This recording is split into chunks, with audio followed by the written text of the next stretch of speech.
Coming on to the topic of postnatal examination. So I'll not be covering the full aspects, but just an overview. The initial assessment after the delivery is done by the nurse, midwife, or doctor attending the delivery. This will depend on the setup where the mother delivers. And there should be at least one full examination by the pediatrician prior to discharging home. So the head-to-toe systemic examination covers the head, face, and mouth. The head, you may have findings which are benign, like a cephalometoma or a caput. Caput is a swelling of the back of the head due to the fluid accumulated around delivery process. Cephalometoma is a small bleed between the skull bone and its covering. It usually resolves on its own, even though the parents may be worried. These two issues do not cause any problems except a slightly increased risk of jaundice. In the face, we are looking at features which suggest an abnormality like dysmorphism. And in the mouth, mainly, we are going to look at the gums for tongue tie as well as any cleft palate if it is there. Palate is the roof of the mouth, and if there is a cleft, you would be seeing it.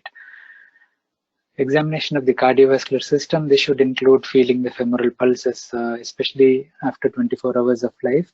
This is to see if there is any evidence of coarctation of aorta where the femoral pulses will be weak, and as time passes, you may not feel it. In the first 24 hours, it's not very reliable because the patent ductus arteriosus will still be open, and even if there is a block of the aorta coming down, the blood is bypassing that through the PDA. We can listen for a murmur, which may or may not be significant. In the transitional circulation phase, in the first 2 to 3 days, many babies have a faint murmur due to PDA or due to pulmonary flow patterns, and it may resolve with time. Whether we do a scan before discharge or after discharge, depending on your setup. But the heart disease screen is very important in such babies.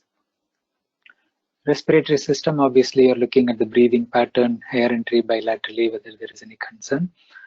The examination of the abdomen is more to make sure the abdomen is not too full or too scaphoid, which may suggest problems as well, and feeling for the organs if they're palpable.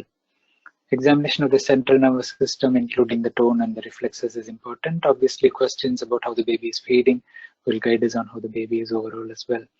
We should also look at the symmetry of movements, and birth injuries like Erb's palsy or fracture clavicle may be picked up when the movement is not picked up normally. We should look into the eyes for the red reflex. This is very important, and it's an easy assessment once you know how to do it. It's better to do early in the stage when the baby is not crying due to your handling. So start with the red reflex and listening to the heart sounds and listening for the murmur, and then go ahead with the rest of the examination. So the red reflex is quite simple to do. You need an ophthalmoscope, and you set it at the right diopter settings for you.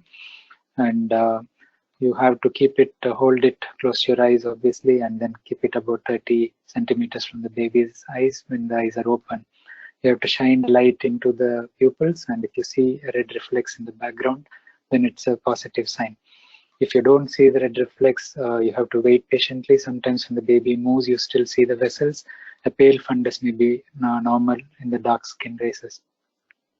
A failure of the red reflex will mean that there is a mass inside the eye, or it can be an obscuration like cataract.